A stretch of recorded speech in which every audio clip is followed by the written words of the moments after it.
మనం అందరూ బైబిల్ తెలిసినట్లయితే కీర్తనలు దావీదు రాసిన కీర్తన 14వ వచనం చదువుతాం. కీర్తనలు 19 అతడు 91:14. అతడు నన్ను ప్రేమించుచున్నాడు కనుక నేను అతన్ని తప్పించదను. అతడు నా నామము ఎరిగిన వాడు కనుక నేను అతన్ని ఘనపరచెదను. హల్లెలూయా. అతడు నన్ను ప్రేమించున్నాడు కనుక నేను అతన్ని తప్పించదనంట. చూసారా, మనల్ని దేవుడు మనం ఆయన్ని ప్రేమించాలి. ప్రేమించినప్పుడు ఆయన ఏం చేద్దంటే తప్పిస్తాడంట. ఏ రీతిగా మనం వెళ్ళే ప్రయాణంలో మనం ఎక్కడికి వెళ్తున్నా, ఏ రీతికి వెళ్తున్నా తెలుసు కదా. ఏదో ప్రయాణం చేస్తూ ఉంటాం. ఉదయం అయితే సాయంత్రం వరకు ఎక్కడికో చోటుకి వెళ్తూ ఉంటాం. ఏ చోటుకి వెళ్ళకపోయినా ఇంట్లో వంట పనుల్లో, ఏ పనుల్లోనే దేవుడు మనకి సహాయకరంగా తప్పించే దేవుడు. వంట చేసినప్పుడు ఏంటి, ఇంటి పనులు చేసుకున్నప్పుడు ఏంటి, ఆడవాళ్ళు ఇంట్లో చేస్తున్నప్పుడు, పురుషులు బయట పనులు చేసుకున్నప్పుడు దేవుడు కూడా మనల్ని తప్పిస్తాడు. ఆ తప్పిదం ఏంటంటే, ఆ తప్పించడం రీతిని ఏంటంటే మనల్ని అతను ప్రేమిస్తున్నాడు, మనం ఆయన్ని ప్రేమించుచున్నాం. అంతగా మనల్ని ఆయన తప్పించడానికి సిద్ధంగా ఉన్నాడు. మనం ఆయన ప్రేమించాలి. మొదటిగా ప్రేమించినప్పుడు ఆయన్ని కూడా మనల్ని ప్రేమించే రీతిని బట్టి మనం తప్పిస్తాడు. అతను నా నామం ఎరిగిన వాడక నేను అతనికి ఘనపరిచుదును. మనం ఆయన ఎరిగిన ఉన్నాం కనుక మనల్ని అతనికి ఘనపరుస్తాడు. ఏ స్థితిలో ఉన్నా, ఏ పరిస్థితిలో ఉన్నా, ఎక్కడున్నా సరే మనకి కనిపించే రీతి దేవుడు. హల్లెలూయా. మనల్ని కనపరుస్తాడని. మనం ఎక్కడున్నా సరే, ఎక్కడ ఏ స్థితిలో ఎవరైనా మనం అవమానపరచవచ్చు, ఎవరైనా మనల్ని నిందించవచ్చు. కానీ మన ఏదో సమయాన్ని అప్పుడు ఆ సమయాన్ని ఒక అవమానపరచవచ్చు, ఆ సమయాన్ని నువ్వు నింద పాలవ్వచ్చు. కానీ ఏదో ఒక సమయాన్ని ఏదో రీతిలో నేను ఘనంగా నిలబెట్టే దేవుడు మన దేవుడు. హల్లెలూయా. ఇవన్నీ మన దేవుడు మనం ప్రేమించున్నాడు కాబట్టి మనం అతను ప్రేమించినాక మనం ఆయన ప్రేమించాలంటే కొన్ని కట్టడాలు ఉన్నాయి. అవి ముందు చదువుకుందాం. ద్వితీయోపదేశకాండం 5:33, 5వ అధ్యాయం 33వ వచనం.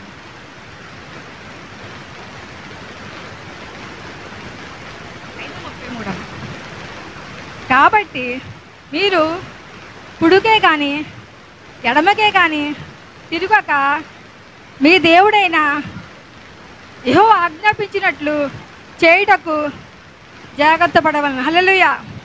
మనమంటే కుడిమకు కానీ ఎడమకు కానీ తొలగిపోకుండా మన దేవుడైన యెహోవా ఆజ్ఞను చేయడం జాగ్రత్త పడాలంట. మన కుడిమకు కానీ ఎడమ తొలగిపోతాం. ఒక్కొక్కసారి తొలగిపోయినప్పుడు అయ్యో తొలగిపోతున్నామో మనం గమనించుకోవాలి.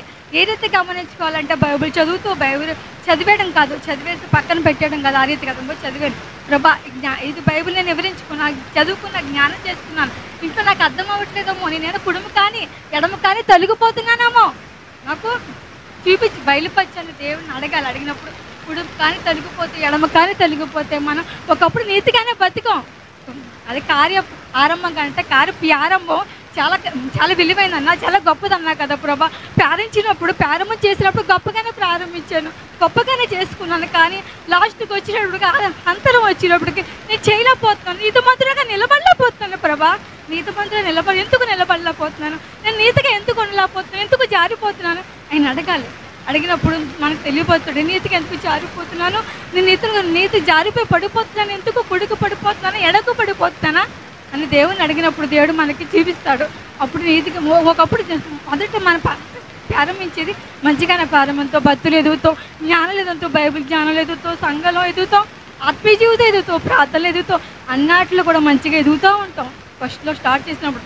కానీ తర్వాత లాస్ట్కి వచ్చినప్పుడు ఏంటంటే మరి ఎందుకు ఆ రీతిగా నేను నిలబడలేకపోతున్నాను అన్నప్పుడు దేవుడు ఏమన్నాడు తెలుసు. కొంతమంది ఇట్లా అంటూ ఉంటారు, చూడండి ప్రభా దేవుడికి ఎవరంటే ఇష్టం తెలుసండి మీకు, పక్క వాళ్ళు దేవుడికి ఎవరంటే ఇష్టం కాదు, ఎవరంటే ఇష్టం లేదంటే పక్క వాళ్ళు చూసుకున్నా నేను వాడికంటే చాలా బెస్ట్ కదా, ఆమె కంటే నేను చాలా బెస్ట్ కదా అంటూ ఉంటారు. దేవుడికి అలాంటి వాళ్ళంటే ఇష్టం కదంట. ఎవరంటే ఇష్టం తెలుసు దేవుడికి, ప్రభా ఆకాశము తట్టు కొనులెత్తి చూడడానికి కూడా నాకు అంత స్థితి, అంత అర్హత నాకు లేదు అన్నవాళ్ళంటే దేవుడికి ఆయనకి దేవుడు అంటే ఇష్టం అంటే మళ్ళీ ఆయన ఇష్టపడతాడంట. ఆకాశము తట్టు కొనులెత్తి కూడా చూడడానికి నాకు అర్హత లేదు ప్రభా, అర్హత లేని దాన్ని నన్ను ఈ స్థితిలో ఉంచావు, ఈ రీతిగా ఉంచావు అన్న వాళ్ళు దేవుడు ఇష్టపడతాడంట. అంతేకాని ఆడికంటే నేను బెస్ట్ ప్రభా, ఆమె కంటే బెస్ట్ ప్రభా, ఆమె అంతలాగా ఉంటుందో ఆమె కంటే నేను చాలా బెస్ట్ ప్రభా అంటారు. అది ఆమె కంటే నేను గుడ్ ప్రభా, అది కాదు ఆయనకి ఇష్టమైనది, అది కాదు. ఆకాశము తట్టు కొనులెత్తి చూడడానికి కూడా నాకు అర్హత లేదు ప్రభా, ఇటు ధన్యత, ఇటు అర్హత నాకు ఇచ్చావు అని ఆయనకి ఇష్టమైన బిడ్డలాగా మనం ఉండాలి. ఆ రీతిగా ముందుకు చదువుకుందామా.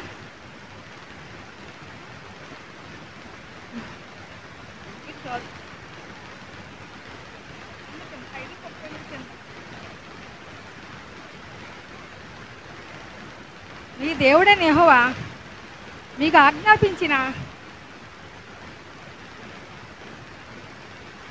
దేశములో నీవు జీవించుచు మేలు కలుగుటకి అదే అదే అదే అదే అమ్మ.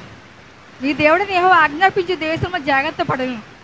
చదవండి. మీరు స్వాధీనపరచుకొనబోవు దేశములో మీరు జీవించుచు మేలు కలిగి దీర్ఘాయుష్మంతులు ఉన్నట్లు దేవుడైన యెహోవా మీకు ఆజ్ఞాపించిన నడుచుకొనవలెను. హల్లెలూయా. చూసారండి, మనం దేవుడు ఆజ్ఞాపించిన ఆజ్ఞలన్నిటిని నడుచుకోవాలంటే దేవుడు 10 ఆజ్ఞ ఇచ్చారు కదా. అందులో ఒక ఆజ్ఞలో మనం పాటిస్తున్నామా? అందులో ఒక ఆజ్ఞ ఏంటి? దేవరాత్రులు బైబిల్ గ్రంథాన్ని ధ్యానిస్తున్నామా? అటు రీతి అది ధ్యానించి ఉన్నప్పుడు మనం తొలగిపోం కదా, విడిచిపెట్టలేం కదా, అపవాదికి మనకు చోటు ఇవ్వలేం కదా. మరి ఆ ఆజ్ఞలన్నీ పాటించాలి, ఆజ్ఞలన్నింటినీ మనం నడుచుకోవాలి. నీ మార్గంలో నడవాలి ప్రభా, నీ ఆజ్ఞలు నడవాలి ప్రభా అని మన దేవరాత్రులు బైబిల్ గ్రంథాన్ని ధ్యానించినట్లయితే మనం ముందుకు వెళ్ళి ఈ ఆజ్ఞల్ని పాటించగలిగితే అప్పుడు మనం దేవుడు ఇచ్చిన 10 ఆజ్ఞలో ఒక ఆజ్ఞ అలా ఒకటి అలా పొందుకుంటాం అన్నమాట. ఆ రీతిగా తర్వాత మళ్ళీ దేవుడు ఇచ్చిన ఆజ్ఞ ఇంకోటి చూడండి. నిర్గమకాండము 20వ అధ్యాయము 12వ వచనం. నీ దేవుడైన యెహోవా నీకు అనుగ్రహించే దేశంలో నీ దీర్ఘాయుష్మంతుడగినట్లు నీ తల్లిని సన్మానించు. హల్లెలూయా. చూసారండి, ఇది కూడా దేవుడు ఆజ్ఞలో ఒకటి కదండి. ఇది దేవుడు నేను ఆజ్ఞాపించిన దేశంలో నువ్వు స్వాధీనపరచుకోవాలంటే నా ఆజ్ఞలో నా మార్గం నడవాలని చెప్తుంది. అలాగే దేవుడు ఆజ్ఞలప్పుడు ఇంకొక ఆజ్ఞ. ఏ ఆజ్ఞ? నీ తండ్రిని నీ తల్లిని సన్మానించమని వాక్యం సెలవిస్తుంది కదా. మరి మన తల్లిని తండ్రిని సన్మానిస్తున్నావా? మరి సన్మానించే బిడ్డలుగా ఉన్నావా?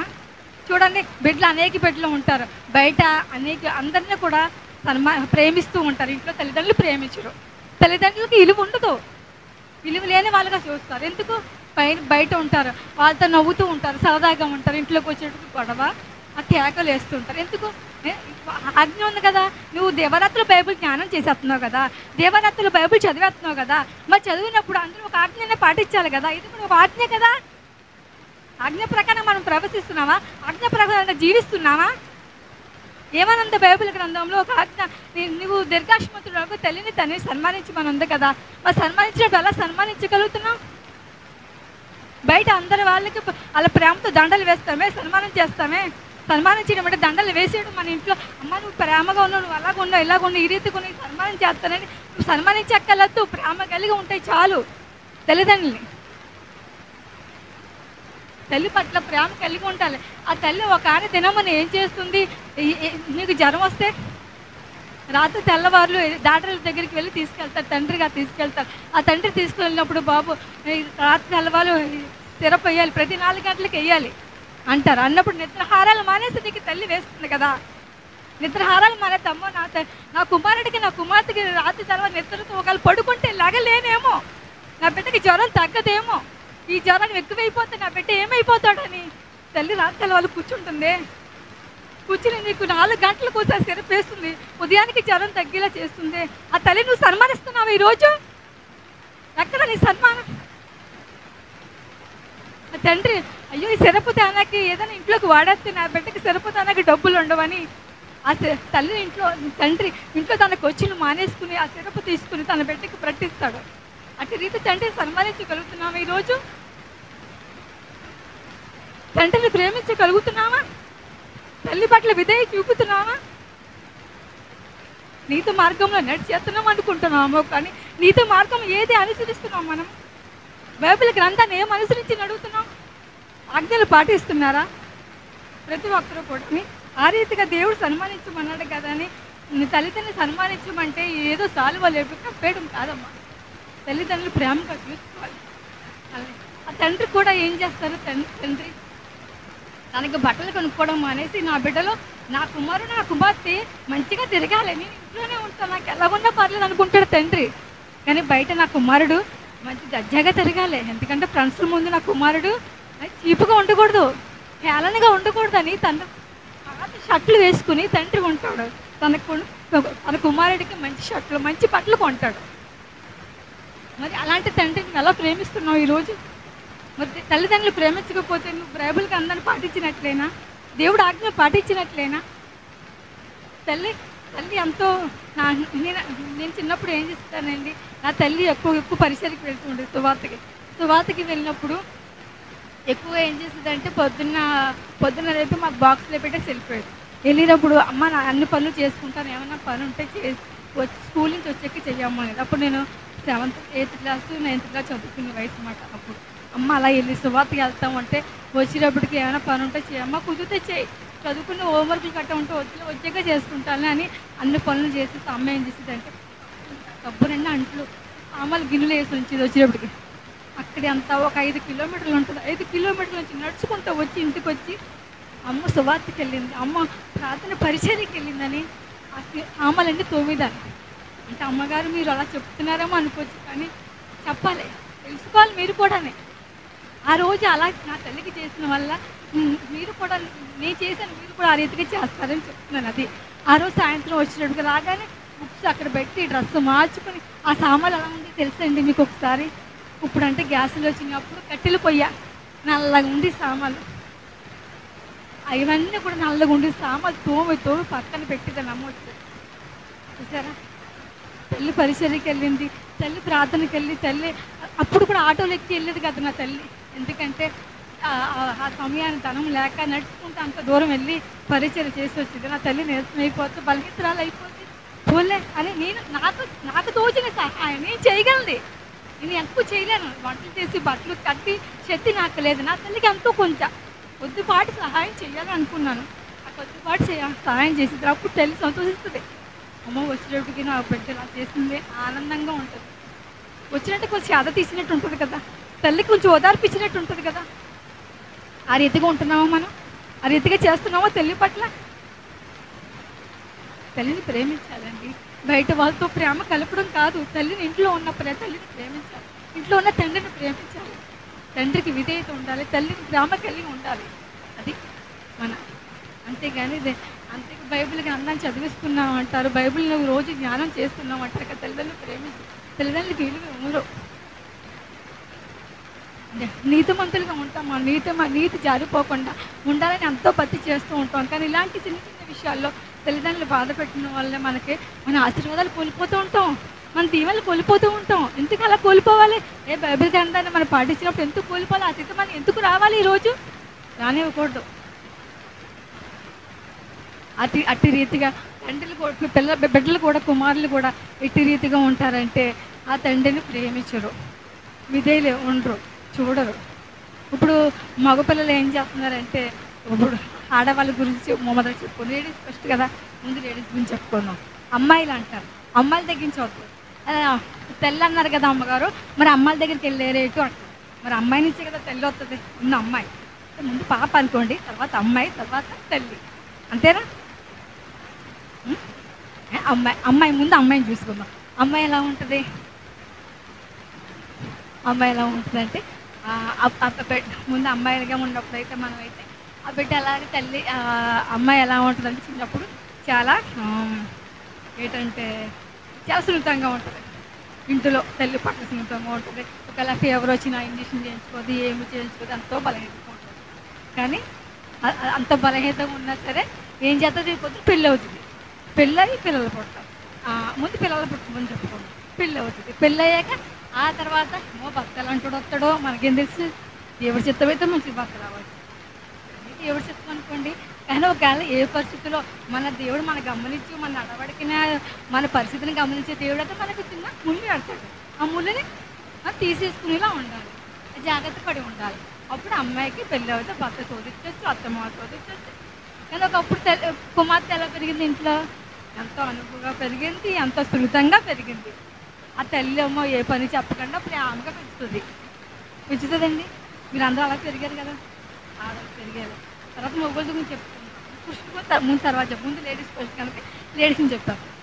లేడీస్ ఫస్ట్ వెళ్తుంది ఎందుకంటే చూడండి, సినిమాకి వెళ్ళారా మీరు? ఎప్పుడైనా వెళ్ళారా సినిమాకి? నేను వెళ్ళిద్దాను ఎక్కువ సినిమాకి.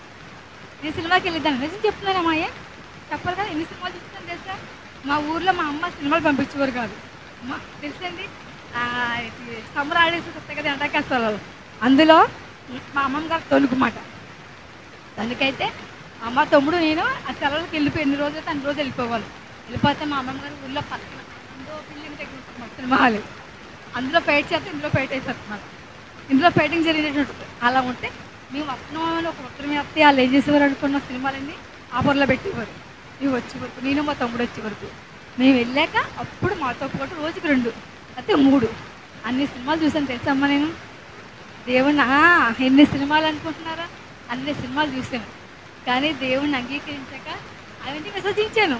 అన్నీ లోకం వేస్ట్ ఇవన్నీ విసర్జించాను. కానీ విసర్జించాను కాబట్టి ఈరోజు స్థితిలో ఉన్నాను. కొంతమంది విసర్జించాను అంటారు తెలుసండి, విసర్జించాను అంటారు కానీ విసర్జించరు. విసర్జించాను అంటారు. వాళ్ళ క్రియలు ఏం కనపడతాయి? విసర్జించినప్పుడు క్రియలు ఉంటాయి తెలుసండి మీకు. ఒకసారి మనం గమనించలేమో, దేవుడు గమనిస్తూ ఉంటాడు. హల్లెలూయా. ఇప్పుడు వాళ్ళ విసర్జించాను, వీళ్ళ విసర్జించాను, ఈ రీతిగా ఉన్నాను, దేన్ని విసర్జించాను అంటారు. కానీ వాళ్ళ క్రియలు గమనిస్తూ ఉండాలి. మనకు తెలీదు, మనుషులుగా మనకు తెలియదు. కానీ దేవుడు అదేంటి విసర్జించాను అన్నావు, ఏంటి క్రియలేటి అని అడుగుతాడు ఒక రోజు దినమున. అది నువ్వు సమాధానం చెప్పగలవా? చెప్పండి.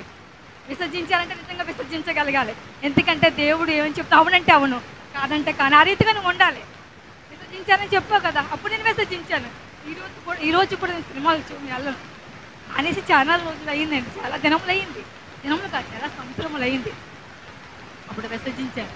అంటే చెప్తాను కదా ఒకప్పుడు లోకంలో ఎలా ఉన్నానో. అప్పుడు కూడా దేవుడు తెలుసు, కానీ సినిమాలు మాత్రం అన్ని దగ్గరగా ఉన్నాయి అని అనేవారు. ఏదో ఉంటుంది కదండి, ఏదో లోపం మనలో, ఏ లోపం లేకుండా ఉంటుంది కదా. ఏదో లోపం. సాతాను ఏం చేస్తాడు, ఇక సినిమాలంటే ఇష్టం కాబట్టి నాకు ఆడుకున్నాడు. వాళ్ళు ఏమంటారు, రావే అంటారు. నువ్వు వచ్చే వరకు చూస్తా కూర్చున్నాను, నువ్వు వస్తే వెళ్దాం అనుకుంటా. నాకు ప్రేమ మరి అవ్వదు అలా కదని, ప్రేమగా లాక్కుంటుంది, అలాగే లాక్కుంటుంది ఒకప్పుడు. కానీ నా ప్రేమను అంతా విడిచిపెట్టాను, దాన్ని అంతా విసర్జించాము అంటూ ఉంటాం. కానీ విసర్జించామని ఎప్పుడు అంటామో దాన్ని పూర్తిగా విసర్జించినప్పుడు దేవుడు మనం ఆడుకుంటాడు. హల్లెలూయా. కానీ విసర్జించకుండా ఉంటే క్రియలు కనపడతాది తెలుసండి. దేవుడు చూస్తూ ఉంటాడు. నువ్వు నాకు మాట ఇచ్చావు కదా, విసర్జించానే చెప్పావు కదా, ఏది నీ క్రియలేటి ఇలా ఉన్నాయి, ఏంటి నీ ప్రవర్తన ఏంటి, నీ నడవడిక ఏంటి అని అడుగుతాడు. నువ్వు తీర్మానం చేసింది ఏంటి, నాకు నువ్వు వాగ్దానం చేసింది ఏంటి, ఇదేనా నాకు ఇచ్చిన వాగ్దానం, ఇదే నాకు ఇచ్చిన తీర్మానం నువ్వు అని అడుగుతాడు. ఆ స్థితి దేవుడి దగ్గర, ఆ పరిస్థితి దేవుడు అడిగే స్థితిలో మనం ఉండకూడదు. హల్లెలూయా. ఇప్పుడు అక్కడ దాకా సినిమా టికెట్లు దాకా వచ్చినాం కదా, ఆ లేడీస్ ఫస్ట్ సినిమా చూడండి. ఆ సినిమాల దగ్గరికి వెళ్ళినప్పుడు లేడీస్ నేను పంపిస్తారు. మనం టికెట్లు వెళ్ళినప్పుడు నేను వెళ్ళిదాన్ని తెచ్చేదాన్ని. ఎందుకంటే నాకు అసలు భయం, కానీ వెళ్ళిదా చూసేస్తాను భయం అయితే తనకి వెళ్ళిపోయాను. అప్పుడు అంత భయంగా ఉండేదండి. అంటే సరే అయితే అయిపోయింది కదా టికెట్. అందుకని లేడీస్ అమ్మాయిగా ఉంటుంది కదండి, అమ్మాయిగా ఉన్నప్పుడు తన అత్త మామూలు భార్య అవుతారు, ఎంతో బాధలు. ఒకప్పుడు ఇంట్లో అంతలా బతికిన బిడ్డ గారంగా పెరిగింది. ఒక్క జ్వరం వస్తే వాళ్ళ అమ్మ ఎంతో బాగా చూసేది, ఎంతో బాగా ప్రేమగా చూసేది, అలాంటి బిడ్డ. ఆ తర్వాత పెళ్ళయ్యాక ఇలాగ జరిగింది. తర్వాత బిడ్డలు పుడతారు. ఆ బిడ్డలు పుడితే ఆ బిడ్డల రక్తవ్యాధులు కలిగినప్పుడు అలా ఉంటుంది చెప్పండి. పిల్లలు బాటిల్ పెడతారు, ఇంజక్షన్ చేస్తారు, అయినా ఎలా పని ఎవరి కోసం భరించదండి, ఎవరి కోసం? మన కోసమే, మన బిడ్డల కోసమే కదా. మరి తల్లిని అలా భరించింది కదా, తల్లిని ఎలా చూస్తున్నావు ఒకసారి నువ్వు? ఆ రోజు భరించింది కదా, భరించడం నీ తల్లిని ఎలా చూడగలుగుతున్నావు? ఆ రోజు నీకు ప్రాణాలు పోతాయని అన్నా సరే జన్మనిస్తుంది కదా తల్లి. మరి తల్లి గురించి 4 మాటలు చెప్తాను చూడండి. ఒకటి, తల్లిని ఏమనుకోవటం,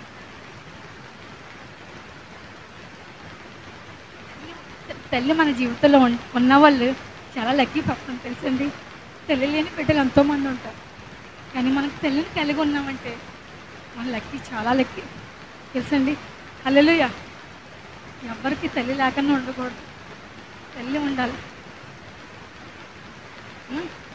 చాలామంది అమ్మని ఏమంటారు తెలుసా, నువ్వు నా కోసం ఏం చేస్తావు అమ్మ అని అడుగు.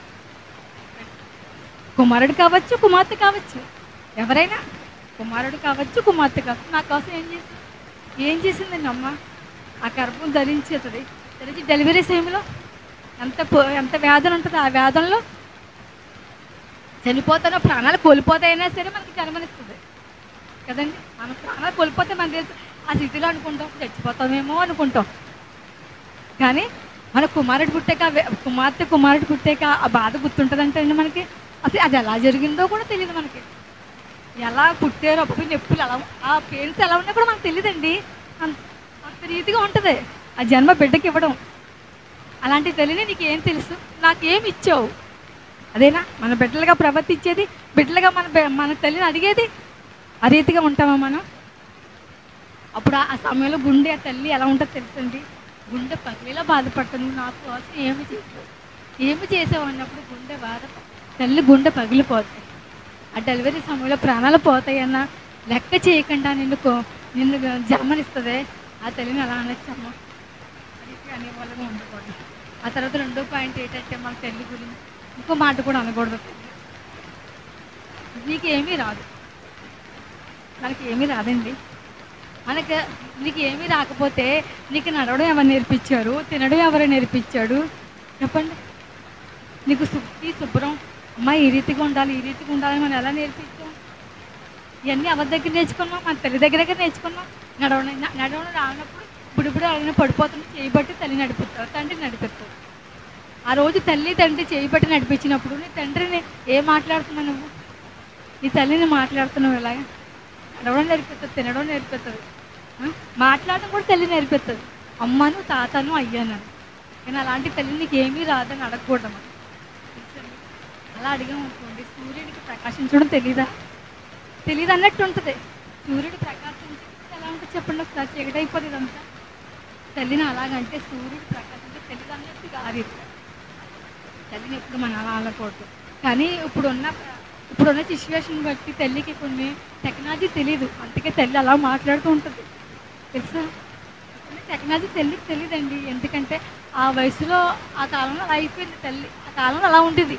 మరి ఇప్పుడు టెక్నాలజీ పెరిగింది కదా, లోకం మారిపోయింది కదా. కానీ లోకం మారిన కాలాలు మన ఏంటి మారాడండి. హల్లెలూయా. కానీ మన తల్లి అప్పుడున్న ప్రేమ, తల్లి మనం ఎలా ప్రేమించింది అలా మన ప్రేమించింది. ఒకప్పుడు ఈ తల్లికి కుమారుడిగా కుమార్తెగా ఉన్నప్పుడు ఏమని తెలుసు, నువ్వేమని కూడా తెలుసా తల్లిని? అమ్మ అదేంటి అని అడిగేవాడు. అది కాకమ్మ చెప్తుంది, అక్కడ కుక్క అమ్మ అని చెప్తుంది. మళ్ళీ అడుగుతావు, ఎన్నిసార్లు ఎన్ని టైప్స్ అడిగినా కాకమ్మ కుక్కమ్మ చెప్తావు. ఇప్పుడు ఒకసారి చెప్తే ఎన్నిసార్లు చెప్తావు నువ్వు? ఎన్నిసార్లు చెప్తావు? బుర్ర తినేస్తున్నావు అంటారు. అదేనా? నిన్ను అప్పుడు అలాగందా తల్లి? నిన్ను ఎప్పుడైనా అలాగందా తల్లి? ఆ రోజు నువ్వు అలాగంటే నువ్వు ఇంత వాడవుతావా, నేను వదిలేసి నీకు ఏమైనా వచ్చినా? కానీ ఈరోజు ఎన్నిసార్లు చెప్తావు నువ్వు అని అడుగు తల్లిని తండ్రి. ఆ రోజు ఎన్నిసార్లు అయినా సరే నోరు నొప్పి వచ్చినా, ఎంత నొప్పి వచ్చినా నోరు కాకమ్మ కుక్కమ్మ పిల్లమ్మ నువ్వు సేపు అది అడుగుతావు. అదేంటి తెలుగు చిన్న వయసు. తల్లులు వృద్ధాప్యం వచ్చే వరకు వాళ్ళ చిన్నపిల్ల చేష్టలు వస్తాయంట. అప్పుడు చిన్నప్పుడు మమ్మల్ని చూసుకున్నారే బిడ్డలు తల్లులు. ఇప్పుడు మీరు తల్లిని చూసుకోవాలి, తల్లిదండ్రులు చూసుకోవాలి. మిమ్మల్ని ఏ రీతిగా చూస్తున్నారో చిన్నప్పుడు ఆ రీతిగా మిమ్మల్ని తల్లిదండ్రులు ఎదిగాక అది మీరే తల్లిదండ్రులు పెద్ద అయ్యాక వృద్ధాప్యం అయ్యాక పిల్లలుగా మీరు చూసుకోవాలి. అది అంతేగాని నీకు ఏం తెలుసు, నీకు ఏమి రాదు అనేవారుగా మనం ఉండకూడదు. ఆ తర్వాత ప్రతిసారి నువ్వు నన్ను ఏదో ఒకటి అంటూ ఉంటావు అంటారు. తెలుస్తుంది మా పిల్లలు, మన ఇక్కడ అందరూ పిల్లలు ఎక్కువగా ఉన్నాం. ఇంకా చాలామంది పిల్లలు ఉన్నవాళ్ళు, ఇంకా ఎక్కువ పిల్లలు ఉన్నవాళ్ళు వాళ్ళు మీరు అందరూ మంచివాళ్ళండి, అందరూ అలా అంటారు. కానీ ఎవరో ఒకరు ఉంటారు కదా అన్నవాళ్ళు. నాకు ప్రతిసారి ఏదో ఒకటి అంటూ ఉంటాం. ఏదో ఒకటి ఎందుకంటుంది, నువ్వు ఎక్కడైనా పడిపోతావేమో, రాంగ్ రూట్లో వెళ్ళిపోతావేమో తెలుసా? తల్లి బాధ చూసారా? ఎందుకు పదే చెప్తుంది, నువ్వు రాంగ్ రూట్లో వెళ్ళిపోతావేమో. రాంగ్ రూట్లోకి వెళ్ళడానికి తల్లికి ఇష్టం కాదు కదా. ఎవరైనా అయితే వదిలేస్తారు, తల్లి వదిలేస్తారు. అలాగా రాంగ్ రూట్లో వెళ్ళిపోతే వదలదు కదా. ఎక్కడైనా రాంగ్ రూట్లోకి వెళ్ళిపోతావేమో, ఎక్కడైనా జారిపోతావేమో, పడిపోతావేమో, తప్పిపోతావేమో అని చెబుతూ ఉంటుంది. ఏదో ఒకటి అంటూ ఉంటావమ్మా, ఏదో ఒకటి చెప్పుతూ గలగలా మాట్లాడుతూ ఉంటావు, ఏదో ఒకటి అంటూ ఉంటావు. నీ గురించే కదా తల్లి ఏదో ఒకటి అంటూ ఉంటుంది, ఏదో ఒకటి మాట్లాడుతూ ఉంటుంది. నువ్వు రాంగ్ రూట్లోకి వెళ్ళకుండా ఉండాలని వాడు భయం, ఎక్కడ వెళ్ళిపోతావేమో అని భయపడుతూ ఉంటుంది క్షణం తల్లి. నువ్వు పావు గంటలో వస్తావు అన్నాడు, ఒక అరగంటలో రాకపోయినా గంటలో రాకపోయినా నీ కోసం ఎదురు చూస్తూ ఉంటుంది. వస్తావు నా కొడుకు ఇంకా రాలేదని ఫోన్లు అంటే ఫోన్లు చూస్తూ ఉంటాం, ఫోన్ చేస్తావు, మాట్లాడతావు, మాట సరిగ్గా రాదు, ఉంటాను పెట్టాను. ఇది ప్రస్తుతం అయితే మాట్లాడుకుంటావు, చాటింగ్లు చేసుకుంటావు, మెసేజ్లు పెట్టుకుంటావు, అవన్నీ పెట్టుకున్నాక ఖాళీ ఉంటుంది. ఆడితో చాటింగ్లు చేసుకున్న ఖాళీ ఉంటుంది. తల్లితో 2 క్షణాలు మాట్లాడలేవా? అదేనా? అమెరికాలో ఉంటారు, వేరే వేరే దేశాల్లో ఉంటారు, వేరే వేరే ఊళ్ళో ఉంటారు. కొంతసేపు అమ్మ తిన్నావా, అమ్మ ఏం చేస్తున్నావు అని అడుగుతారా? అడగరు. చేస్తే తల్లి ఒకవేళ ప్రేమగలి బాధతో చేస్తే, బాబు ఏం చేస్తున్నావు, ముందు ఏమంటుంది తల్లి? నువ్వు జాబ్కి వెళ్ళావు, పనికి వెళ్ళావు, శాలరీ అందని అంటదా? అందో. బాబు తిన్నావా అని అడుగుతుంది తల్లి మనసు. అంటది. నువ్వు ఫోన్ చేసి ఇప్పుడు ఫోన్ వేయడం పెట్టేద్దాం, ముందు పెట్టేదాకే ముందు ఆ ఎర్రబట్టను ఎక్కడ ఉంటుందా అని తీసుకుంటాం. ఓకే, అలా ఉంటున్నారు పిల్లలు. మనం ఆ రీతిగా ఉండకూడదు. కానీ ఫోన్లో ఆ ఫ్రెండ్స్తో మాట్లాడుకుంటారు, ఆ ఫ్రెండ్స్తో ఫోన్ చేసుకుంటారు, మెసేజ్లు పెట్టుకుంటే ఆ మెసేజ్లు చాటింగ్లు ఏముండదు.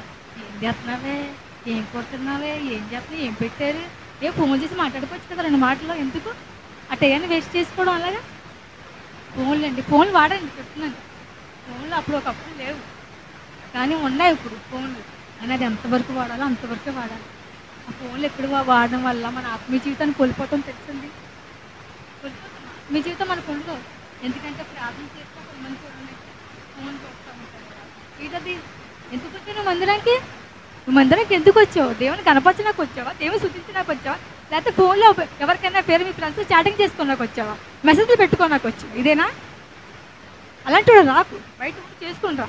నువ్వు శుద్ధించాలని, దేవుని శుద్ధించాలని ఆరాధన కలిగి ఉంటారండి, చేయండి. అంతేగాని అలా దేవుని అవమానం పచ్చిగా ఉండబడి అలాంటప్పుడు నీకు కార్యాలు ఎలా జరుగుతాయి? నువ్వు మందిరంలో ఫోన్తో కూర్చుంటే దేవుడు మందిరానికి వెళ్ళాను కానీ ఏ కార్యం జరగలేదు అంటారే. హృదయపూర్వకంగా ఆరాధించాలి కదా, మనసుతో పూర్ణ హృదయంతో ఆరాధించాలి కదా. నువ్వు ఫోన్తో ఎక్కువ సమయం గడిపినప్పుడు దేవుడికి సమయం ఇవ్వకపోతే దేవుడు నిన్ను ఎలా పట్టించుకుంటాడో, నీకు ఎలా ఇలువిస్తాడో? ఎంతవరకునే ఫోన్ వాడాలంటే అంతవరకు వాడండి. ఎందుకంటే ఆ రోజుల్లో ఫోన్లో ఇప్పుడు అంటే లోకం మారిపోయింది.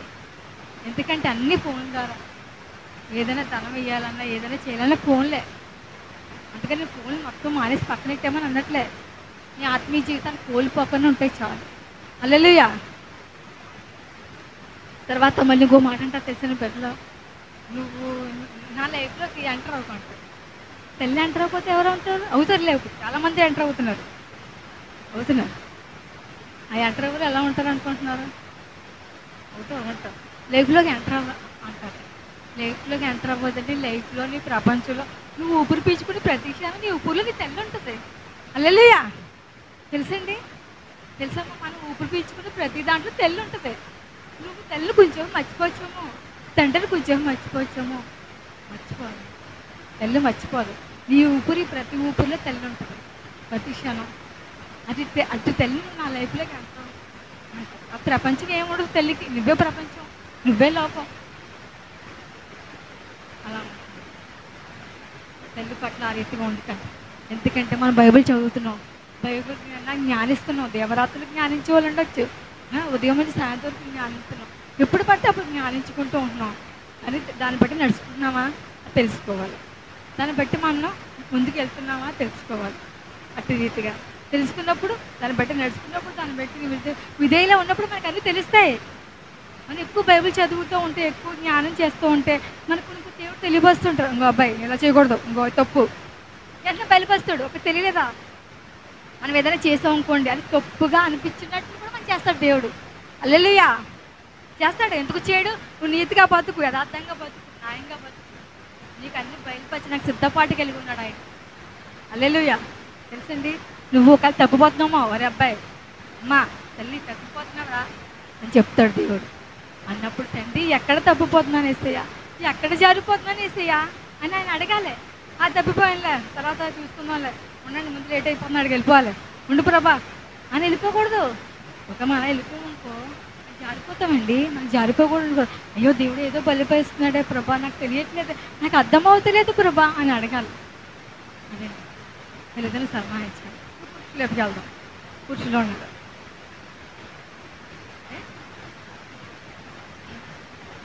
పురుషులు కూడా ఏదోటి అంత మాలు ఏదోటి చెప్తారు డాడీ, ఏదోటి అంటారు డాడీ, తిట్టుకుంటూ ఉంటారు డాడీ. తిట్టుకోవడం కదా డాడీ చెప్తున్నారు. బండి మీద ఎక్కువగా డ్రైవింగ్ చేయకు, స్పీడ్గా వెళ్ళకు అని చెప్తారు. స్లోగా వెళ్ళండి డాడీ. ఎందుకు వెళ్తా? నువ్వు స్లోగా వెళ్తే ఎందుకు చెప్తారు మీ డాడీ? అంటే మీ డాడీకి నీ ప్రవర్తన తెలుసు కదా, నువ్వు ఎలా తోలుతావో తెలుసు కదా అంతగా చెప్తారు. కానీ ఇసుక్కోకండి. తండ్రి చెప్పిన మాటకి విధేయులే ఉండండి.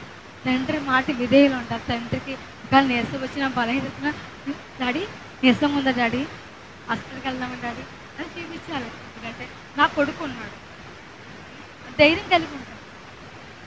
అది ప్రేమ దోమ అని వెళ్ళిపోతూ ఉంటారు. ఆడలు కూడా వెళ్ళిపోతున్నారు అనుకోండి, ఈ మధ్యన ప్రేమలో పడిపోతున్నారు, లోపల్లో పడిపోతున్నారు. ఒకళ్ళు ప్రేమలో పడిపోయి ఆ తల్లిదండ్రులు విడిచి దూరంగా వెళ్ళిపోతున్నారండి. మన వెంటనే ఎవరు మంచోళ్ళు అలాగేం కాదు, పురుషులు వెళ్ళిపోతారు. తల్లిదండ్రులు విడిచి నేను తను ప్రేమిస్తే వెళ్ళిపోతాను. వెళ్ళిపోయినప్పుడు దూరంగా విడిచి ఆ తండ్రి కంటే ఎక్కువ బాగా జీవించాలి, మీరు బాగా నువ్వు వస్తున్నారు మా డాడీ, నేను ఎలా ఉంటానో చూడు అలాగంటారు. కానీ ఆ తండ్రి విడిస్తే బతకలేని తెలిసింది. ఆ లోకంలో తండ్రి విడిచిన బతకలేం, పరలోకంలో తండ్రిని విడిచిన బతకలేమండి. హల్లెలూయా. వెళ్ళిపోతారు, వెళ్ళి వేరే చోటకి వెళ్ళిపోతారు, రూమ్ తీసుకుంటారు. అందులో ఎన్ని బాధ్యతలు ఉంటాయో తెలుసండి మీకు వాళ్ళకి.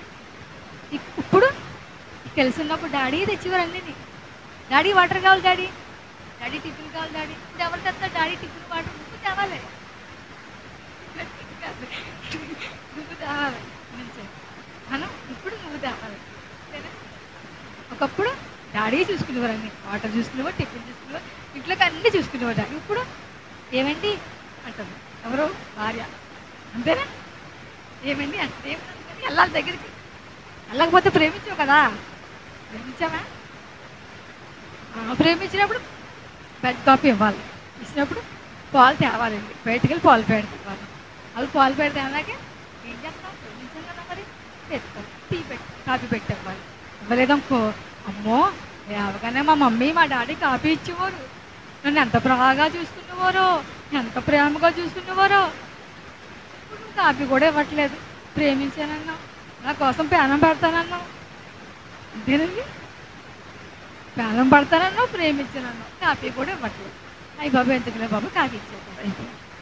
ఆ తర్వాత కూరగాయలు తేవాలి, ఆ తర్వాత వంట చేసుకుంటారు అనుకోండి, ఏదోలా అపసపాలు పడి, ఎందుకంటే చేయకపోతే బాగోదు ఏదో చేసి అయిపోయింది. అని నెలకి ఏం కట్టాను, ఈ జీతం వచ్చేదాం సాయం జీతం ఏం చేస్తాడు, వదిలేసి వచ్చేసిన జీతం సరిపోతుంది అనుకున్నాడు. ఒక పెద్ద పడేగాడు, జీతం సరిపోద్ది అనుకున్నాడు, జీతంతో హ్యాపీగా బతికేద్దాం అనుకుంటాడు. తండ్రి విడిచి వచ్చాను, నేను ఈ రీతిగా ఉంటానని తెలీదు బిడ్డలకి, యవనస్తులకు తెలియదండి. జీతం సరిపోద్ది అనుకుంటారు, రెంట్ కట్టాలి, పాలోడికి ఇవ్వాలి, బియ్యం తెచ్చుకోవాలి, కిరాణా తెచ్చుకోవాలి, లాండ్రీకి ఇవ్వాలి, చెప్పగలుగుతాడు. ఇవన్నీ ఎన్ని బాధ్యతలు చూసారా? ఈ ఎన్ని బాధ్యతలు ఒకప్పుడు ఉండియా నీకు చెప్పండి? ఒకప్పుడు ఉండియా? ఆ తండ్రితో కలిసి ఉంటే తండ్రి కూడా నీతో పాటు సమానంగా ఇద్దరు కలిసి చేసుకుంటారు కదా. మా తండ్రి విడిచి వచ్చేస్తే ఈ బాధ్యతలన్నీ ఎవరు చేస్తారు? మళ్ళీ ఈ ఒకవేళ ఈ అమ్మాయి ఉన్నత ఫ్యామిలీ నుంచి వచ్చింది అనుకోండి, ఎలా ఉంటుందో తెలుసండి? నెల ఎక్కడికి వెళ్తుందో తెలుసా? బ్యూటీ పార్లర్కి వెళ్తుంది తెలుసండి, బ్యూటీ పార్లర్కి వెళ్తుంది. ఏమీ డబ్బులు లేవే, అక్కడ జీతం సరిపోతుంది కదా అన్నాడు అనుకో, చాలా బాగుంది, ఆ గ్లామర్ పాడైపోతే మా డాడీ అలాగేటి నల్లా తీసుకెళ్ళి చేయించేవారు, నీ దగ్గరికి వచ్చాక అందమంతా పాడైపోయేలా ఉంది అంటుంది. చూసారా, అందమంతా పాడైపోద్దంట. అలా ఉంటుందండి. మనం ఉన్న దాంట్లో మన తల్లిదండ్రులని విడిచి వచ్చేస్తే మనం వేరేగా దూరంగా ఉండి తండ్రిని విడిచి బతికేద్దాం అనుకుంటాం. కానీ తండ్రిలో ఉన్న తల్లిలో ఆనందం మనకు ఉండదు. కలిసి బతకండి, కలిసి జీవించండి, తల్లిదండ్రులు ప్రేమించండి, తల్లిదండ్రులకు విధేయం ఉండండి. అదే ఒక నీ వయసు వచ్చే వరకు నువ్వు కష్టపడు, తండ్రి కష్టపడతాడు. నువ్వు వయసు వచ్చాక నువ్వు ఉద్యోగం చేసుకున్నాక తండ్రితో పాటు సమానంగా తండ్రికి సహాయకరంగా ఉండు. తండ్రి సహాయం చేస్తే నేను అంతలా బాధించాడు కదా బాబు, అది ఇది నీకు నేర్చుకోమన్నా, అయ్యో గమనించి నా కుమారుడు కాళ్ళు అవుతున్నాయి నేర్చుకున్నా, కొన్ని విషయం చేసుకుంటాడు. కానీ మొత్తం భారం తండ్రి మీద వదిలేకూడదు. తండ్రిని విడిచిపెట్టి వెళ్ళిపోయి పెట్టలేక మనం ఉండకూడదు కదండి. తండ్రికి మనం ప్రేమ కలిగి ఉండాలి, తల్లిదండ్రులు ప్రేమగా చూసుకోవాలి, తల్లిదండ్రులకి విధేయులే ఉండాలి. సన్మానించడం అంటే ఇదేనండి, ప్రేమగా చూసుకోవాలి, వాళ్ళకి ఏది కలితే చూసుకోవాలి. అంతేగాని సన్మానించడం అంటే సాల్వలు పిలిపేసి పెద్ద పెద్ద బొక్కులు ఇచ్చేసి దండేసేయడం కాదు. తల్లిదండ్రులకి ఏ లోటు లేకుండా చూసుకోవాలి. అప్పుడే నువ్వు దీర్ఘాయుష్మంతుడిగా ఉంటామని దేవుడు వాక్యం సెలవిస్తుంది. హల్లెలూయా. దేవుడు వాక్యం మనకి సెలవిస్తుంది, దీర్ఘాయుష్మంతుడిగా ఉంటామంట. అది 10 ఆజ్ఞలో ఒక ఆజ్ఞ. మరి బైబిల్ చదువుతున్నాం కదా, మన ఆజ్ఞ పాటించాలి కదా. మనం పాటించాలంటే ఇవన్నీ చేయాలి. తండ్రిని విడిచి వెళ్ళిపోకూడదు, తల్లికి దూరంగా ఉండకూడదు, తల్లిదండ్రులు ప్రేమించాలి. వాళ్ళకి ఎలా నీరసం వచ్చినా బాధ వచ్చినా, ఎందుకమ్మా నేను ఉన్నాను కదా అక్కడ కూర్చోవాలగా అంటే నువ్వు చేయగలదు, అది ఆనందం అంతే తల్లికి. సరే నువ్వు చేయగలదు, నువ్వు చేయని అవసరం లేదమ్మా, చేయని అవసరం లేదు బాబు, ఇలా కూర్చో అమ్మా, ఎందుకని నీరసం కూర్చోవాలగా అనుకో బాబు ఎంత మాటే. అడిగి ఏ నీరసం వచ్చేదో ముందు లేచిపోతాడు నిజండి. అడైనా పడిపోతాడు బాబాయ్, ఆ గిన్నెలు తోత పడిపోద్దామో, అయ్యి బాబా నీళ్ళు తెత్త పడిపోతాడేమో అనుకో. ఇంకో ఒక్క మాట అంటే చాలు ఆ తండ్రికి తండ్రి కదండి. ఆ మాట అన్ని వాళ్ళు ఉన్నారు ఈ రోజుల్లో, ఆ మాట అన్ని వాళ్ళు లేదు. ఆ మాట అనకుండా తల్లిదండ్రులు బాధపడుతున్నారు. నువ్వేం చేస్తావు, ఏం చేస్తున్నావు, నా కోసం ఏం చేస్తావు, నీకు ఏమీ తెలీదు, ఏమీ రాదు, ఏం తెలీదు, నీ కోసం తెలుసుకోవడమే సరిపోతుంది తల్లికి టైం అంతా. నువ్వు పుట్టినప్పటి నుంచి నువ్వు ఎదిగే వరకు నీ కోసమే ఆలోచిస్తూ ఉంటుంది తల్లినే తండ్రి. నా కొడుక్కి కాలేజీలో ఫీజు కట్టాలి, నా కూతురికి బస్సు ఫీజు కట్టాలి, ఇవన్నీ ఎవరి బాధ్యత, తండ్రి బాధ్యత కాదా? అయ్యో నెల వచ్చేస్తాము నా బిడ్డకి నెల నెల ఫీజు కట్టాలి, స్కూల్ ఫీజు, బస్సు ఫీజు కట్టాలి, ఎగ్జామ్ ఫీజు కట్టాలి, అవన్నీ తండ్రి భారం. నువ్వు ఆలోచిస్తావా? చెప్పేస్తావు క్లాసులు ఎలా అన్నారు, కాలేజీలు అన్నారు. తండ్రి క్షణం క్షణం నా బిడ్డకి ఎలా రావాలి, ఎలా చేయాలి, లేనోడు పేదోడైతే అప్పు ఎక్కడ చేయాలి, అప్పు ఎక్కడ పుట్టుతుంది అని చూస్తూ ఉంటాడు తండ్రి. అలాంటి తండ్రి రేపు ఉన్న రోజు నువ్వు చూడగలుగుతున్నావా? నువ్వు ఎదిగిన రోజు, నీకు జాబ్ వచ్చిన రోజు తల్లిదండ్రులు చూడగలుగుతున్నావా? అట్టి రీతిగా ఉండకూడదు. దేవుడు వాక్యం చదివిస్తుంది కదా, తల్లిదండ్రులు సన్మానించము నీ దీర్ఘాయుష్మంతుడు అవుతాను వాక్యం చేస్తుంది. అట్టి రీతిగా మన క్రైస్తవులం, లోకంలో ఉన్న వాళ్ళం కాదు, లోకులం కాదు, మనం క్రైస్తవులం. తల్లిదండ్రులు సన్మానించాలి, తల్లిదండ్రులు ప్రేమించాలి, అట్టి రీతిగా మనం ఉండాలి. తర్వాత ఇంకోటి చూసుకున్నాం, ద్వితీయోపదేశకాండం 10:12 వచనం.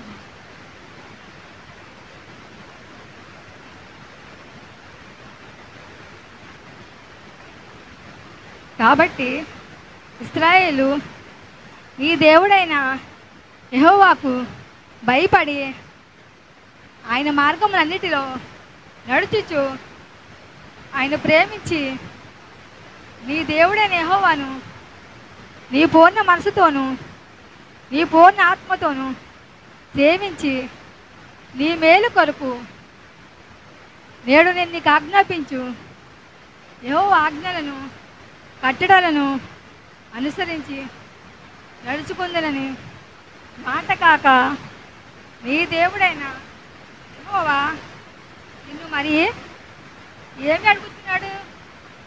చాలా హల్లెలూయా. అసలు ఏం అడుగుతున్నాడు చూసారా? కాబట్టి ఇశ్రాయేలు దేవుడైన భయపడు ఆజ్ఞలు అన్నిటిని నడుచుకోవాలి, ఆయన ప్రేమించాలి. ఆయన ఎలాగంటే ప్రేమించాలంట పూర్ణ మనసుతో పూర్ణ ఆత్మతో ప్రేమించాలి. పూర్ణ మనసుతో పూర్ణ ఆత్మతో ప్రేమించగలుగుతున్నామండి. హృదయంలో ఏదో పెట్టుకుంటాం, మనసులో ఏదో పెట్టుకుంటాం, మధ్యలోకి వచ్చి ఏదేదో ప్రార్థన చేస్తాం. ఇప్పుడు తెలుసా ఇంగ్లీష్లో మాట ఉంటుంది, body present mind absent. Body ఇక్కడే ఉంటుంది చూడండి, ఇక్కడే మన బాడీ ఉంటుంది, కానీ మైండ్ అంతా ఆబ్సెంట్. అంటే ఏదో ఆలోచిస్తాం, ఇంటి దగ్గర మాట్లాడుతున్నాను అలా ఏదో అన్నారు, ఎలాగందని ఆలోచించుకుంటాం. అదే దీని దగ్గర ఏసే దగ్గర మొరపెట్టచ్చు కదా, ఈ మందుల్లో మొరపెట్టచ్చు కదా, ఏంటి ఆ బిడ్డ నన్ను ఇలా అందని ఆ మొరడదు, ఎందుకు అలాగందని అక్కడ గురించి ఆలోచిస్తావు. కానీ ఎందుకు మరి ఇక్కడ అక్కడ శరీరం నుంచి బాడీ ఇక్కడ పెట్టుకుని అదే అంటున్నాడు దేవుడు, ఈ పూర్ణ మనసుతో పూర్ణ ఆత్మతో ఆయన సేవించాలి, ఆరాధించాలి. అట్టి హృదయాన్ని మనకు కలిగి ఉండాలి. మరి ఏమి అడుగుచున్నాడు చూడుము, ఏమి అడుగుతున్నాడు చూడు. నీ మేలు కొరకు నేడు నీకు ఆజ్ఞాపించి యెహోవా ఆజ్ఞలు కట్టడం అనుసరించి నడుచుకుంటున్న మాట కాక నీ దేవుడు యెహోవా నిన్ను ఏమి అడుగుచున్నాడు? నీ మేలుకొక ఇవన్నీ నీ మేలు కొరకే కదా. నువ్వు పూర్ణ మనసుతో పూర్ణ ఆత్మతో పూర్ణ హృదయంతో నేను ఆరాధించినప్పుడు అయినా నీకు మేలే కదా జరుగుతాయి, కీడైనా జరుగుతుందా? విరిగిన నలిగిన హృదయం ఆయనకి ఇష్టమైన బలి అని చెప్తుంది కదా. విరిగిన నలిగిన హృదయంతో నువ్వు ఆరాధించినప్పుడు అన్ని మేలు జరగకపోతే ఏం జరుగుతుంది? ఏం అడుగుతున్నాడు? అడగకపోతున్నా నేను తోసి వేస్తాడా? అడగకపోతే ఉండు, అలాగే ఉండు, వదిలేస్తాడు.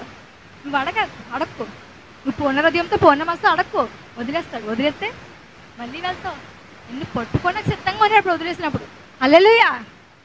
మనం అలా దూరంగా వదిలేసి వచ్చినప్పుడు మనకి దేవుడు నా బిడ్డ ఎప్పుడు వస్తుందా అని చూస్తాడంట. చూసి మనం పట్టుకోవడానికి సిద్ధంగా కలిగి ఉంటాడు. మీరేమంటారు ప్రభా? పూర్ణాత్మతో పూర్ణ శుద్ధికి ఎంతో ఆరాధిస్తున్నాం, ఎంతో ప్రార్థిస్తున్నాం, ఏంటి నాకు ఈ బాధ, ఈ వేదన ఏంటి?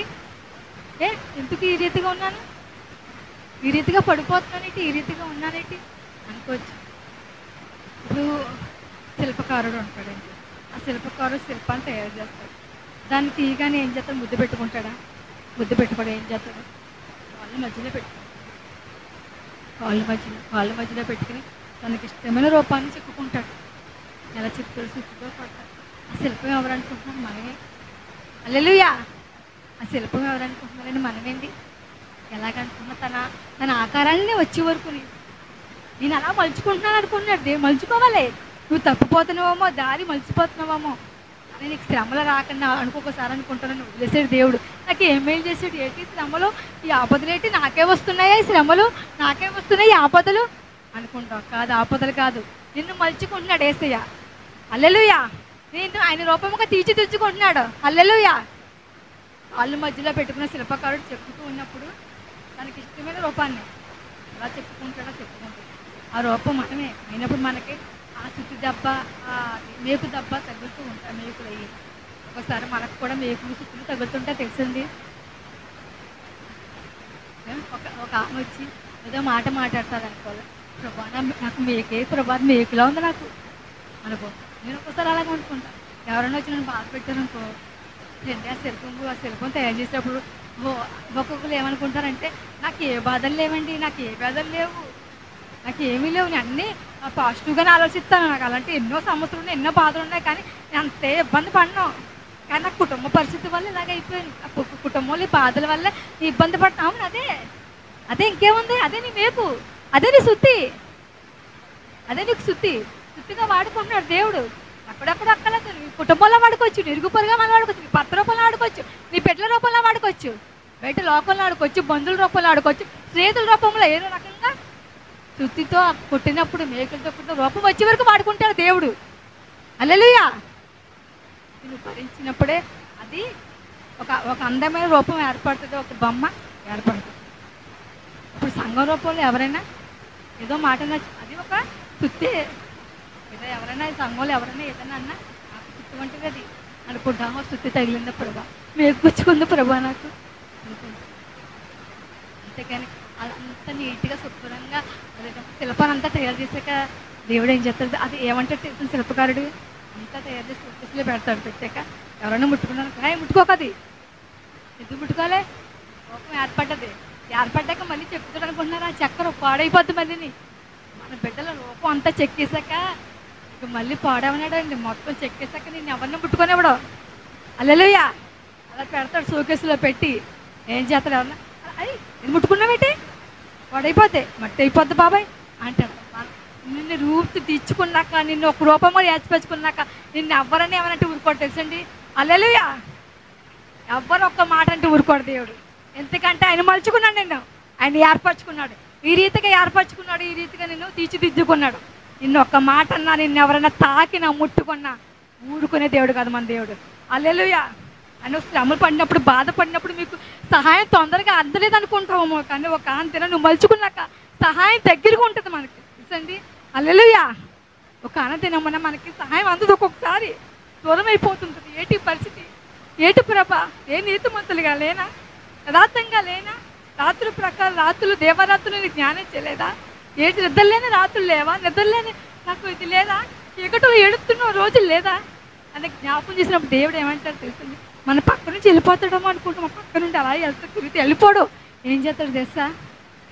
చూస్తాడు మన కన్నీళ్ళు వచ్చినప్పుడు ఇలా చెంప నుంచి పాడినప్పుడే ఆడిపోతాయి. కానీ దేవుడి దగ్గర ఆరోగ్యం తెలుసండి. హల్లెలూయా! దేవుడు చెంపలున్న కన్నీళ్ళు కూడా మనకి లెక్కింపు పెట్టుకుంటాడు. నీ బుడ్డలో వేసుకుంటాడు కన్నీళ్ళు. ఎన్ని రాత్రులు నిద్ర లేకుండా ఏడుసు, ఎన్ని రాత్రులు నీకు నిద్ర హారాలు లేకుండా ఏడుసు, ఎన్ని రాత్రులు లైట్లు ఆర్పేసుకుని ఒక్కదాన్ని వ్యక్తిగతంగా ఏడుసావు నువ్వు, ఎంత రీతికి ఏడుసావు నాకు తెలీదా? చూశాను కదా, నేను ఏ తప్పు చేశాను, ఏ అన్యాయం చేశాను, ఎవరిని ఒక మాటలో ఈ రీతిగా నేను అనిపిస్తున్నాను, ఈ కష్టాలు ఈ వ్యాధులు అనిపిస్తున్నానే అన్నప్పుడు మనల్ని వెళ్ళిపోవడానికి దేవుడు మన ఇంటి పక్క నుంచి వెళ్ళిపోడు. మన కన్నీటిని బుడ్డులో నింపుకుని వెళ్తాడు. హల్లెలూయా! మన కన్నీటిని బుడ్డులో నింపుకుంటాడు. బుడ్డులో నింపుకోడానికి అదేమన్నా పన్నీరు అనుకున్నారా అంటారేమో. ఆయన మన విలువ తీసుకెళ్తున్నాడండి. హల్లెలూయా. అప్పుడే మన విలువ కట్టేశాడు అక్కడ. కానీ ఇది సమయం కోసం చూస్తున్నాడు. మన విలువ ఎప్పుడో కట్టేశాడు ఆయన.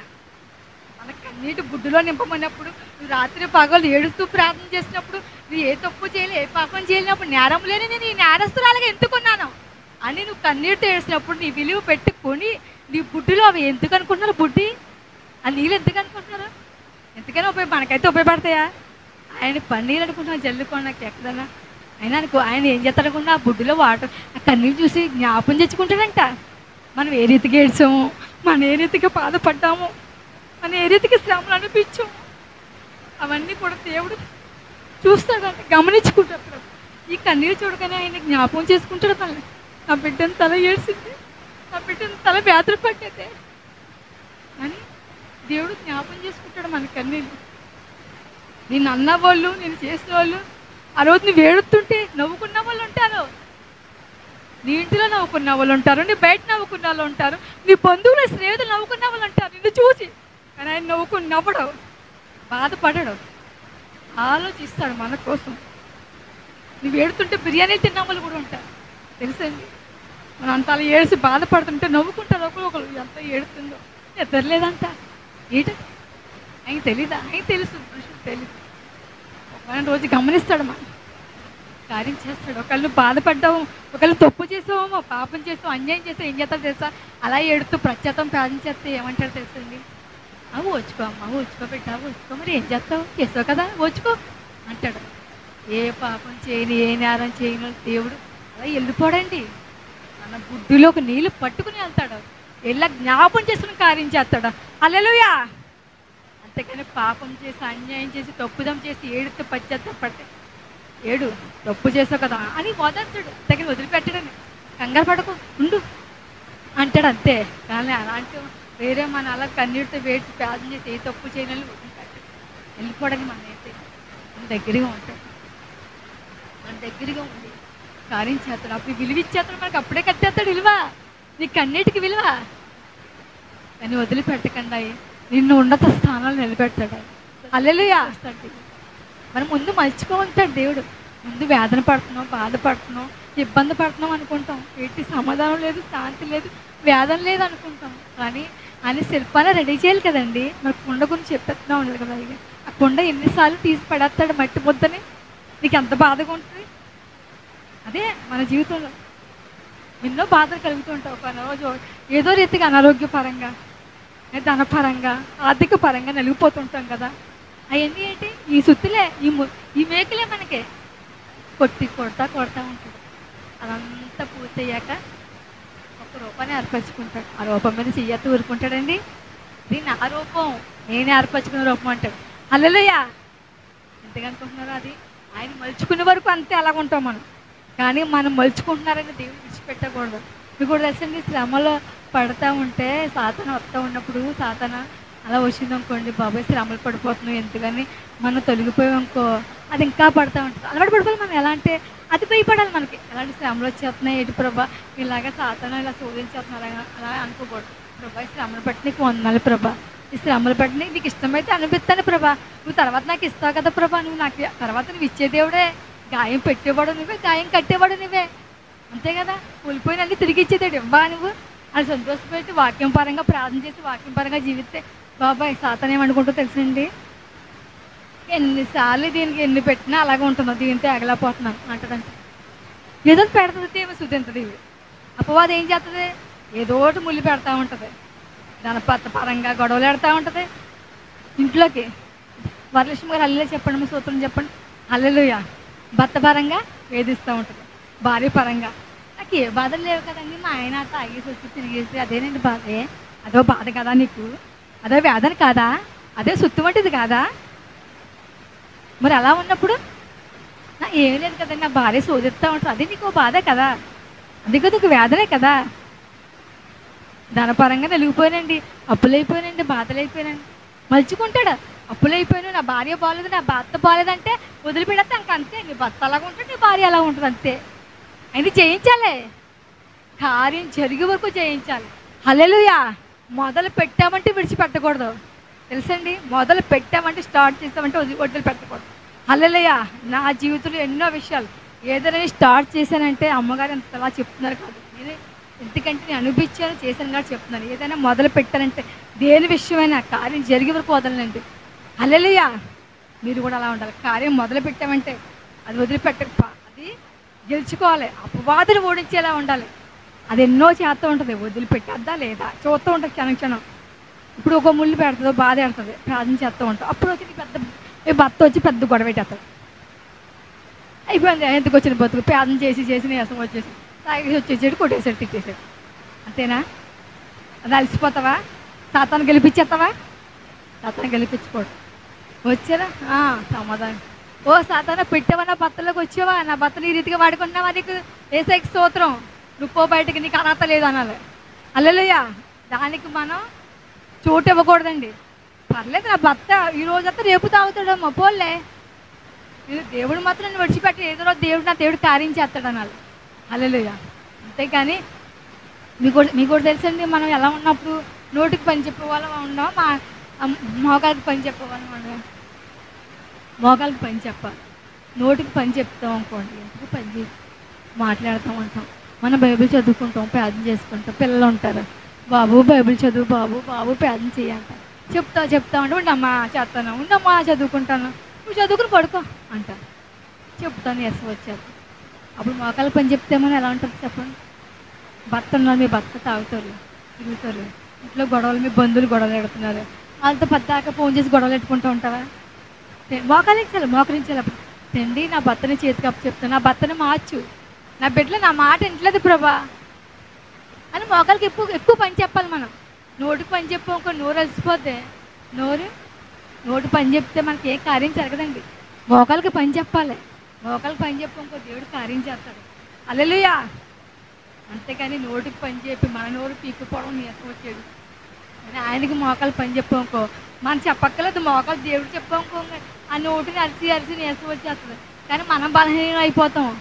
అది పెద్దంగా కూడా ఉంటాం. మా అమ్మ ఎంతకంతమా వాళ్ళు పద్దాక వాగుతూ ఉంటుంది, చిరాగ్గా చిరుకు బురుకు ఆడుతూ ఉంటుంది అనుకుంటాం. కానీ ఏసే అని అనుకుంటాడండి, నా బిడ్డ ఏదో చెప్తుంది వినాలి, నా బిడ్డ ఎంత వేదనలో ఉందో, పిల్లలతో బాధపడుతున్నామో, నా బిడ్డ భర్తతో బాధపడుతున్నామో, బంధువులతో బాధపడుతున్నామో, వాళ్ళకిద్దాం ఏం చెప్తుందో అని వింటాడు. నీ బిడ్డలు వింటారా? బాబు ఈ రోజు ఇలా జరిగింది, ఇప్పుడు నా అమ్మాయి ఏదో చెప్తావు, అమ్మాయి ఈ రోజు ఇలా జరిగింది, దేవుడు మోకరించాడు, ఏటమ్మా నీ బాధ ఏంటి అని అడుగుతాడు. అందుకే ఆయన చెప్పుకోవాలి ప్రతిదీ. ఆయన మోకరించి, ప్రభా నా పరిస్థితి, నా బిడ్డలు ఇది ప్రభా, నా భర్త లాగా, నా బంధువులు శోధిస్తున్నారు, అప్పులలో శోధిస్తున్నారు, వేదన పాలలో అయిపోతున్నాను, ఎక్కడ చూసినా అప్పులు, ఎక్కడ చూసి ఇబ్బంది, మొరపెట్టుకోవాలి. ఆయన మోకరించాలి. అప్పులతో గొడవ పెట్టుకోవడం కాదు, వెళ్ళి వాళ్ళు వస్తున్నారు లేడు మోకరించాలి. అప్పుడు దేవుడు వాళ్ళతో సమాధానపడతాడు.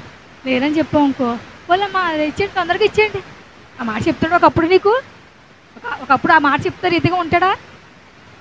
ఆ ఫైనాన్స్ ప్రాబ్లం ఎప్పుడైనా మాట చెప్తాడా నీకు? మోకరించి ప్రార్థన చేయి, ఆ మాట నీకు వస్తుంది. ఆమేన్. హల్లెలూయా. ఆడితో గొడవ పెట్టుకోవడం ఎందుకు? నీకు ఎత్తాలే బాబాయ్, ఎత్తాలే, తర్వాత ఎత్తాలే, చూస్తాలే అంటే గొడవ కదా. వెళ్ళి మోకరించి అడిగితే ఆడితో సమాధానం కలుగుతుంది. మోకాలు పని చెప్పే వాళ్ళకి ఉండాలి మనం. నోటికి పని కాదు, నోటితో మాట్లాడితే పనులు జరగవు, కార్యాలు జరగవు. దేవుడు ఆ మాటలు కురిపించి, ఆ మాటలు వినిపించి దేవుడికి మొరపెట్టు. బిడ్డల దగ్గర, భర్త దగ్గరే కాదు మొరపెట్టడం, దేవుడికి మొరపెట్టు. మొరపెట్టినప్పుడు ఆయన వెంటనే ఆలకిస్తాడు. నీకు తెలియకుండానే వాళ్ళలో మార్పు తీసుకొస్తాడు, వాళ్ళలో మారిపోతారు వెంటనే. చూసండి, ఆ రీతిగా మార్చే దేవుడు మన రీతిగా అటు రీతిగా మన దేవుడు మార్చాడు. మన మోకాలు పని చెప్పాలి. తర్వాత ఇర్మియా తీయండి, ఇర్మియా 7:23.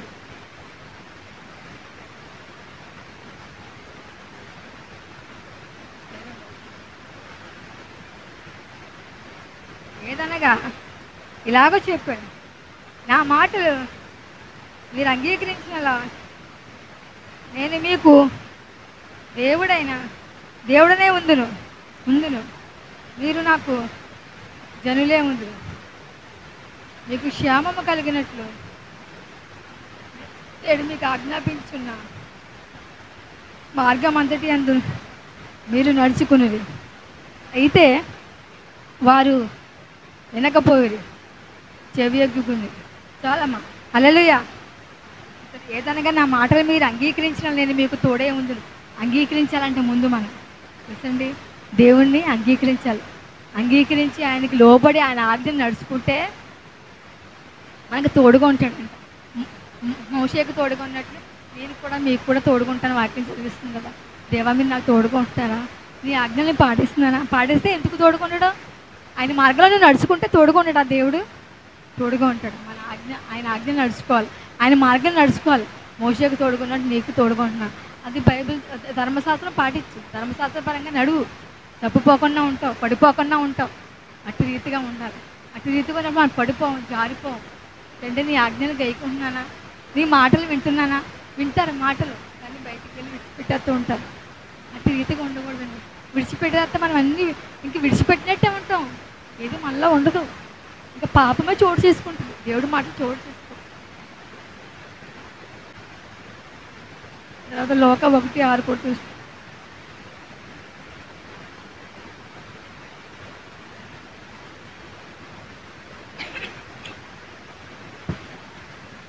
మీరిద్దరూ ప్రభు యొక్క సకలమైన ఆజ్ఞల చెప్పున న్యాయ విధుల చెప్పు నిరపరాధులుగా నడుచుకొనుచు దేవుని దృష్టికి నీతిమంతులే ఉండి. హల్లెలూయా. వీరిద్దరు ఎవరు అనుకుంటున్నారో తెలుసండి?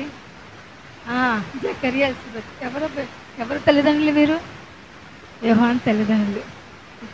వీరిద్దరు ఎలా ఉన్నారంటే జకరియా, ఎలిజబెత్ గారు ప్రభు యొక్క సకలమైన ఆజ్ఞలు చొప్పున న్యాయ విధులు చొప్పున నిరపరాధులుగా నడుచుకోవద్దు, దేవుని దృష్టికి న్యాయవంతులే ఉండారంట. సరే, సకలమైన ఆజ్ఞలు చొప్పున, ఆ విధులు చొప్పున నిరపరాధులుగా, అంటే ఏ తప్పు చేయకుండా, పాపము చేయకుండా ఆ రీతిగా ఉన్నారు వాళ్ళు. దేవుని అంత నిరపరాధులుగా ఉండాలి మనం. ఆయన దృష్టికి విధేయులా ఉండాలి. ఆయన మాటలు అంగీకరించాలి. దేవుడికి తప్పు అని చెప్పినప్పుడు మనం వినాలి. ఇటు ప్రభా తప్పు అని చెప్తున్నాం, తప్పు అతండి. ఒకవేళ మనం ఎవరైనా ఒక మాట అన్నాం అనుకోండి, అన్నప్పుడు ఒకసారి బాధ కలుగుతుంది. అప్పుడు ఏం చేసేస్తా, ప్రార్థన చేయాలి. ప్రభా ఆమె నీ మాట అన్నానే, అతను నీ మాట అన్నానే, వాళ్ళు బాధపడుతున్నారు, అది తప్ప కరెక్టా చెప్పుతండి. నాకు తప్పు అయితే క్షమించమని అడుగుతాను. తప్పు కాదు, నువ్వు మాట్లాడి కరెక్టే అన్నారు అనుకోతండి, దాన్ని బట్టి వాళ్ళ మనసులో బాధపడకూడదు అని ప్రార్థన చేస్తాను.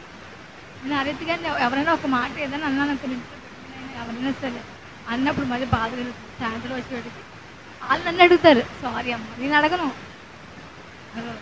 మనకు కూడా అప్పుడు ఫోన్లో చూడండి, ఏదైనా సరే మన పిల్లలకి చిన్నప్పటి నుంచి నేర్పించుకుంటూ ఉండాలి.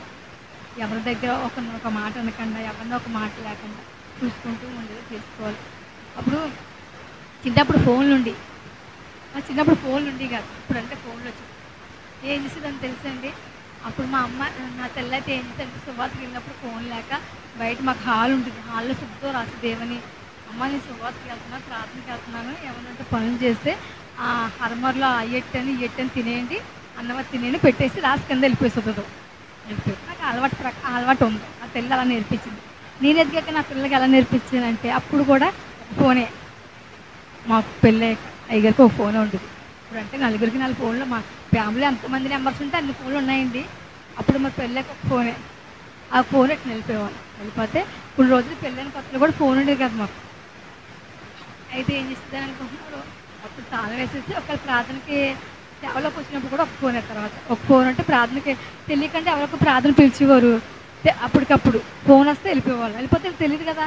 ఇంటినప్పుడు అయితే ఫోన్ ఉంది, వెళ్ళిపోయామనుకోండి ప్రార్థనకి, వీళ్ళు వచ్చి టైంకి ఫోన్ చేస్తాను, ఏదో సమయం చేసి, లేకపోతే వీళ్ళకి బ్రేక్ టైం ఉంటుంది, ఆ బ్రేక్లో ఫోన్ చేసి అమ్మాయి అలాగని చెప్తాను. మరి అప్పుడు ఒక ఫోన్ పట్టుకుని వెళ్ళిపోవాలి అని తెలియదని బయట కిటికీలో తాళం పెడతానని చెప్పేదాన్ని. లాక్ తీసుకునేవారు.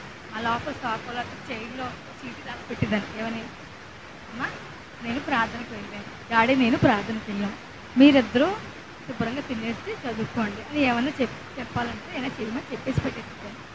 ఆ తర్వాత అలా జరుగుతూ ఉండేది మాట. ఫోన్లో వచ్చే వరకు అలా సీటీలు రాస్తా పెట్టేదాన్ని. ఒక రోజు ఏం జరిగింది అనుకుంటున్నారు, మేము ఇంట్లో ఉన్నాం, మీరు లేనట్టున్నాం, వెళ్ళిపోయాడు. ఆ చిన్నగా వెళ్ళిపోతే ఆడింత పేపర్ రాసింది, నాకంటే గొప్పగా రాసేటండి పేపరు. నేనే రాసానండి, నాకంతా గొప్పగా రాసేటాడు. ఎలాగన్నా, అమ్మ నీ ముద్దుల కొడుకుని అంత గొప్పగా రాశాడు. నేను మా ఫ్రెండ్ ఇంటికి వెళ్తున్నాను,